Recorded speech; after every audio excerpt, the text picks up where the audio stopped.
Articles 244 and 244 sub class A scheduled మరియు tribal ప్రాంతాలు. Scheduled మరియు ట్రైబల్ ప్రాంతాలు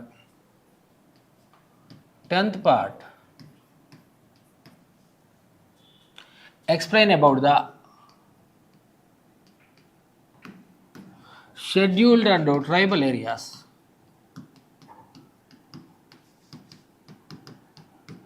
షెడ్యూల్డ్ మరియు ట్రైబల్ ప్రాంతాలు ఆర్టికల్స్ 244, సబ్ క్లాస్ ఏ.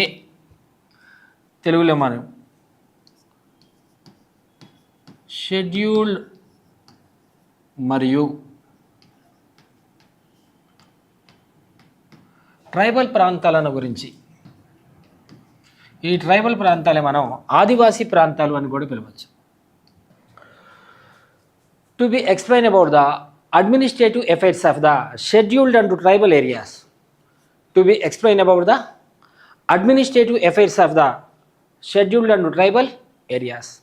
అంటే షెడ్యూల్డ్ మరియు ట్రైబల్ ప్రాంతాలను ఏ విధంగా పరిపాలించాలి అనేటటువంటి అంశాన్ని గురించి వివరించే ప్రత్యేకమైనటువంటి విభాగాన్ని మనం 10th part 10వ విభాగం అనేటటువంటి పేరుతో పిలుస్తాం. 10th part 10వ విభాగం అనేటటువంటి పేరుతో పిలుస్తాం. రైట్, ఇక్కడ ఫస్ట్ వన్ షెడ్యూల్డ్ ప్రాంతాలు. ఆర్టికల్ 244 షెడ్యూల్డ్ ఏరియాస్ అంటే ఎస్సీ జనాభా ఎక్కువగా నివసిస్తున్నటువంటి areas. First one Andhra Pradesh, Telangana, Odisha, Jharkhand, Chhattisgarh. 6th one Madhya Pradesh. 7th one Rajasthan. 8th one Gujarat. Andhra Pradesh, Telangana, Odisha, Jharkhand, Chhattisgarh, Madhya Pradesh, Rajasthan, Gujarat. Himachal Pradesh. 10th one Maharashtra.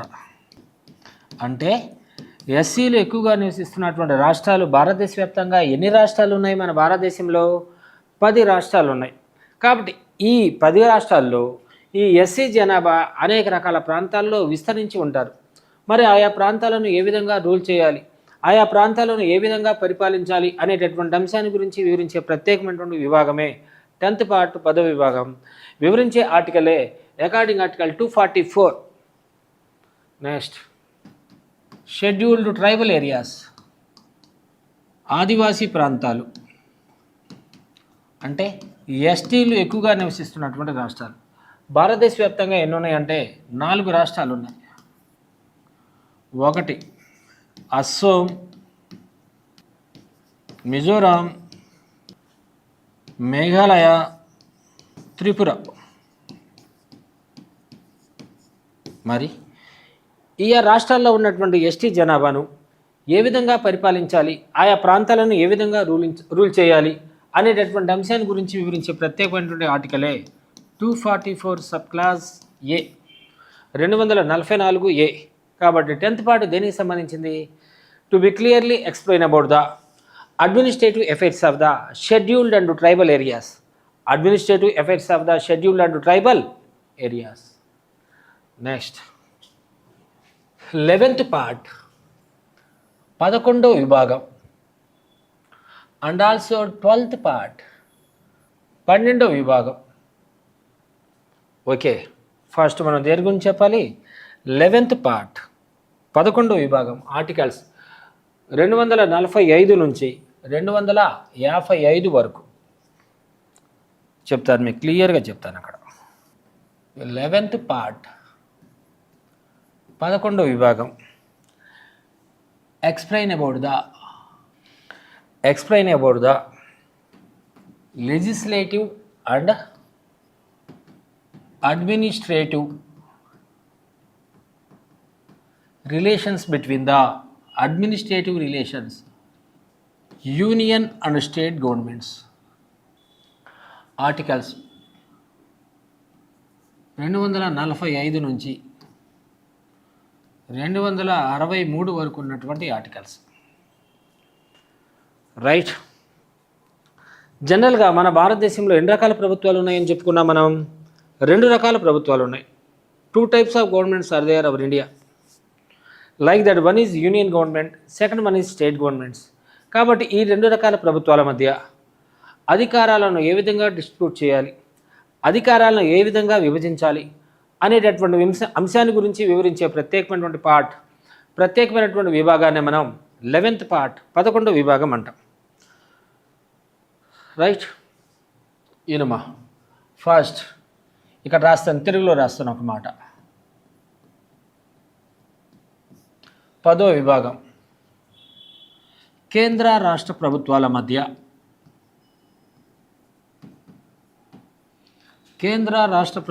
మధ్య శాసన మరియు పరిపాలనా సంబంధాలకు సంబంధించిన అన్ని అంశాలను గురించి మనకు స్పష్టంగా వివరించడం జరుగుతుంది. శాసన మరియు పరిపాలనా సంబంధాలు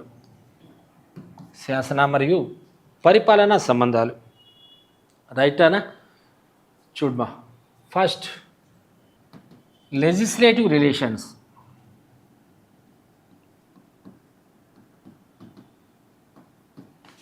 శాసన సంబంధాలు భారత రాజ్యాంగంలోని 11వ విభాగంలో 245 నుండి 255 వరకు ఉన్నటువంటి అధికరణలు, 245 నుండి 255 వరకు ఉన్నటువంటి అధికరణలు కేంద్ర రాష్ట్ర ప్రభుత్వాల మధ్య శాసన సంబంధాలు ఏ విధంగా ఉన్నాయి అనేటటువంటి అంశాన్ని గురించి మనకు స్పష్టంగా వివరించడం జరుగుతుంది. ఆర్టికల్స్ 245 to 255 ఆర్టికల్స్ 245 నుండి 255 వరకు ఉన్నటువంటి అధికరణలు భారత రాజ్యాంగంలోని 11వ విభాగంలో 245 నుండి 255 వరకు ఉన్నటువంటి అధికరణలు కేంద్ర రాష్ట్ర ప్రభుత్వాల మధ్య శాసన సంబంధాలు లెజిస్లేటివ్ రిలేషన్స్ ఏ విధంగా ఉండాలి అనేటటువంటి అంశాన్ని గురించి మనకు స్పష్టంగా వివరించడం జరుగుతుంది. రైట్. కాబట్టి కేంద్ర రాష్ట్ర ప్రభుత్వాల మధ్య అంశాలను మనం 3 జాబితాల్లో వర్గీకరించుకున్నాం. వన్ ఈజ్ యూనియన్ లిస్ట్, దీన్ని కేంద్ర జాబితా అంటారు. Total subjects 97. Second one state list, రాష్ట్ర జాబితా అంటారు. 59. థర్డ్ వన్ కాంకరెంట్ లిస్ట్, ఉమ్మడి జాబితా. Total subjects 52. రైట్. చూడనా. The Parliament has power to make a laws to the Union list. Parliament has power to make a laws to the Union list. Parliament legislative relations అంటున్నాను, అంటే శాసన సంబంధాలు ఏ అంశాలపై ఏ రకమైనటువంటి ప్రభుత్వాలు ఏ రకంగా చట్టాలను రూపొందించడానికి అవకాశం ఉంటుంది అనేటటువంటి అంశాన్ని మనం legislative relations between the union and state governments అని చెప్పుకుంటాం. కేంద్ర రాష్ట్ర ప్రభుత్వాల మధ్య శాసన సంబంధాలు అనేటటువంటి పేరుతో పిలుస్తాం. The Parliament has power to make a laws to the Union list subjects. కేంద్ర జాబితాలోని అంశాలపై చట్టాలను రూపొందించేటటువంటి అధికారం భారత రాజ్యాంగం కేవలం పార్లమెంటుకు మాత్రమే కల్పించడం జరిగింది. కాబట్టి parliament has power to make a laws to the union list subjects. మరి ఈ కేంద్ర జాబితాలో ఉన్నటువంటి మొత్తం సబ్జెక్ట్స్ ఎన్ని ఉన్నాయి? 97 ఉన్నాయి. 97 పాలనాంశాలు ఉన్నాయి. ప్రారంభంలో కేంద్ర జాబితాలో ఉన్నటువంటి మొత్తం అంశాల సంఖ్య 97. అయితే 2016 సంవత్సరంలో చేసిన 101 కాన్స్టిట్యూషనల్ అమెండ్మెంట్ యాక్ట్ 101వ రాజ్యాంగ సవరణ చట్టం ద్వారా 3 ఎంట్రీలను యాడ్ చేశారు, 3 ఎంట్రీలను తొలగించారు. ప్రస్తుతం కేంద్ర జాబితాలో ఉన్నటువంటి మొత్తం అంశాల సంఖ్య 97. అయితే ఎప్పుడైతే 2016 సంవత్సరంలో 101 కాన్స్టిట్యూషనల్ అమెండ్మెంట్ యాక్ట్ను ప్రిపేర్ చేయడం జరిగిందో, 101వ రాజ్యాంగ సవరణ చట్టాన్ని ప్రత్యేకంగా రూపొందించడం జరిగిందో, అప్పటి నుంచి ఈ జాబితాలో పేర్కొన్నటువంటి అంశాలను పిలవకుండా ఎంట్రీస్ అనేటటువంటి పేరుతో పిలువబడటం జరుగుతుంది అనేటటువంటి అంశాన్ని అభ్యర్థులు స్పష్టంగా గుర్తుంచుకోవాలి. ఇంతకుముందు జాబితాలో ఉన్నటువంటి సబ్జెక్ట్స్ లేదా జాబితాలో ఉన్నటువంటి అంశాలు అనేవాళ్ళం, కానీ ఇప్పుడు మాత్రం ఆ లిస్టులో ఉన్నటువంటి ఎంట్రీస్ అనేటటువంటి పేరుతోనే పిలవాలి. ఎప్పటి నుంచి? 2016 సంవత్సరం నుండి. ఎందుకు? భారత పార్లమెంట్ 101 కాన్స్టిట్యూషనల్ అమెండ్మెంట్ యాక్ట్ను ప్రిపేర్ చేసిన తర్వాత ఈ జాబితాలో పేర్కొన్నటువంటి అన్ని రకాల అంశాలను ఎంట్రీస్ అనేటటువంటి పేరుతో మాత్రమే పిలవాలి. రైట్. మరి ఈ కేంద్ర జాబితాలో ఉన్నటువంటి మొత్తం అంశాలు ఎన్ని ఉన్నాయి? 97 ఉన్నాయి. కొన్ని ఎగ్జాంపుల్స్: డిఫెన్స్ రక్షణ, ఇంటర్నేషనల్ అఫైర్స్ అంతర్జాతీయ వ్యవహారాలు, రైల్వేలు, బ్యాంకింగ్, పోస్టల్. ఓకేనా? ఇవన్నీ కూడా ఏ జాబితాలో ఉన్నాయి? యూనియన్ లిస్టులో ఉన్నాయి. ఇలాంటి యూనియన్ లిస్ట్ లేదా కేంద్ర జాబితాలో ఉన్నటువంటి అంశాలపై చట్టాలు చేసేటటువంటి అధికారాన్ని భారత రాజ్యాంగం కేవలం పార్లమెంటుకు లేదా కేంద్ర ప్రభుత్వానికి మాత్రమే ఇవ్వడం జరిగింది. ఈ కేంద్ర జాబితాలో పేర్కొన్నటువంటి అంశాలపై ఎలాంటి సందర్భాల్లో కూడా రాష్ట్ర ప్రభుత్వాలు లాస్ ప్రిపేర్ చేయడానికి, రాష్ట్ర ప్రభుత్వాలు చట్టాలు రూపొందించడానికి అవకాశం ఏమాత్రం కూడా లేదు అనేటటువంటి అంశాన్ని అభ్యర్థులు గుర్తుంచుకోవాలి. ఇది అయిపోయింది. Second one, state list. దాన్ని రాష్ట్ర జాబితా అంటాం. బిగినింగ్ ఆఫ్ ద కాన్స్టిట్యూషన్, రాష్ట్ర జాబితాలో ఉన్నటువంటి అంశాలు. రాజ్యాంగం ప్రారంభంలో రాష్ట్ర జాబితాలో ఉన్నటువంటి మొత్తం అంశాల సంఖ్య 66. ఎప్పుడైతే 2016 సంవత్సరంలో 101 కాన్స్టిట్యూషనల్ అమెండ్మెంట్ యాక్టును 101వ రాజ్యాంగ సవరణ చట్టాన్ని ప్రత్యేకంగా రూపొందించడం జరిగిందో, ఈ రాష్ట్ర జాబితాలో ఉన్నటువంటి 66 అంశాల్లో 7 ఎంట్రీలను చెప్పాను. 2016 101 కాన్స్టిట్యూషనల్ అమెండ్మెంట్ యాక్ట్ నుండి అంశాలు అని పిలవకుండా అంశాల స్థానంలో మనం ఏ పేరుతో సంబోధించాలి? ఎంట్రీస్ అనేటటువంటి పేరును మాత్రమే పిలవాలి. కాబట్టి 7 ఎంట్రీలను రిమూవ్ చేయడం జరిగింది. 7 ఎంట్రీలను పూర్తిగా తొలగించడం జరిగింది. కాబట్టి 7 ఎంట్రీలను తొలగించడం జరిగింది కాబట్టే ప్రస్తుతం రాష్ట్ర జాబితా స్టేట్ లిస్ట్లో ఉన్నటువంటి మొత్తం అంశాలు ఎన్ని అన్నట్లయితే 59, 59 పాలనాంశాలు అనేటటువంటి పేరుతో పిలుస్తాం. రైట్. 59 పాలనాంశాలు అనేటటువంటి పేరుతో పిలుస్తాం. కాబట్టి ద స్టేట్ గవర్నమెంట్స్ లేదా the state legislature branches has power to make a laws to the state list subjects. The state legislature branches has power to make a laws to the state list subjects. రాష్ట్ర జాబితాలో ఉన్నటువంటి 59 పాలనాంశాలపై రాష్ట్ర ప్రభుత్వాలు లేదా రాష్ట్ర శాసనసభలు మాత్రమే ప్రత్యేకంగా చట్టాలను రూపొందించడానికి అవకాశం ఉంటుంది. రైట్. మరి రాష్ట్ర జాబితాలో ఉన్నటువంటి అంశాలకు వాటికి కొన్ని ఎగ్జాంపుల్స్: శాంతి భద్రతలు, లా అండ్ ఆర్డర్, ప్రజారోగ్యం, పబ్లిక్ హెల్త్, పారిశుద్ధ్యం, శానిటైజేషన్, ఇరిగేషన్, నీటిపారుదల. ఓకే. అలానే మార్కెట్స్. ఇవన్నీ కూడా ఏ జాబితాలో ఉన్నాయి?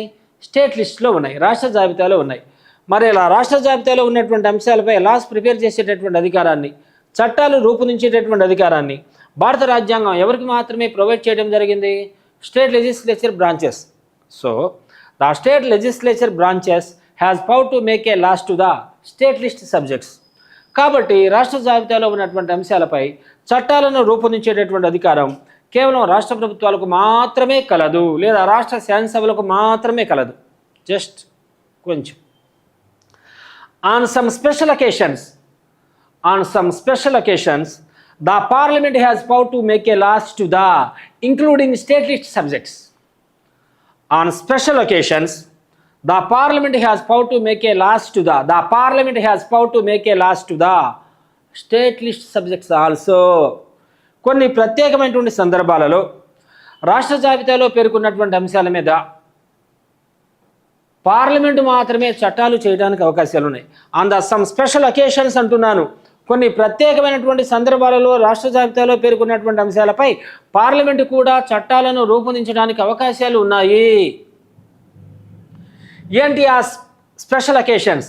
ఏంటి ఆ ప్రత్యేకమైనటువంటి సందర్భాలు అంటే ఎమర్జెన్సీ పీరియడ్స్. ఏంటి? ఎమర్జెన్సీ పీరియడ్స్ అంటే అత్యవసర సందర్భాలలో. వాస్తవంగా అకార్డింగ్ ఆర్టికల్ 352 దాన్ని మనం నేషనల్ ఎమర్జెన్సీ అంటాం, తెలుగులో జాతీయ అత్యవసర పరిస్థితి. Next article 356 article 356. దాన్ని మనం constitutional emergency or president rule అంటాం. తెలుగులో రాజ్యాంగ అత్యవసర పరిస్థితి లేదా రాష్ట్రపతి పాలన.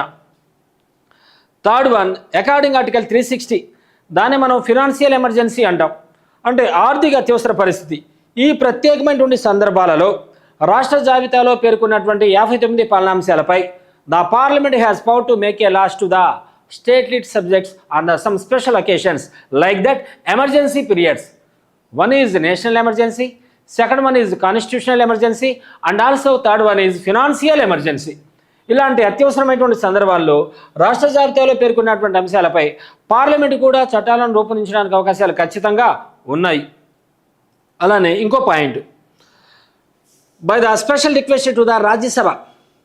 By the special request to the Rajya Sabha. Rajya Sabha యొక్క ప్రత్యేకమైనటువంటి విజ్ఞప్తి మేరకు రాష్ట్ర జాబితాలో పేర్కొన్నటువంటి అంశాలపై పార్లమెంటు చట్టాలను రూపొందించడానికి అవకాశం ఉంది. By the special recommendation or by the special request to the Rajya Sabha, the Parliament has power to make a laws to the state list subjects. The Parliament has power to make a laws to the state list subjects. Rajya Sabha యొక్క ప్రత్యేకమైనటువంటి విజ్ఞప్తి మేరకు రాష్ట్ర జాబితాలో పేర్కొన్నటువంటి అంశాలపై parliament మళ్ళా చట్టాలను రూపొందించడానికి అవకాశాలు ఖచ్చితంగా ఉంటాయి.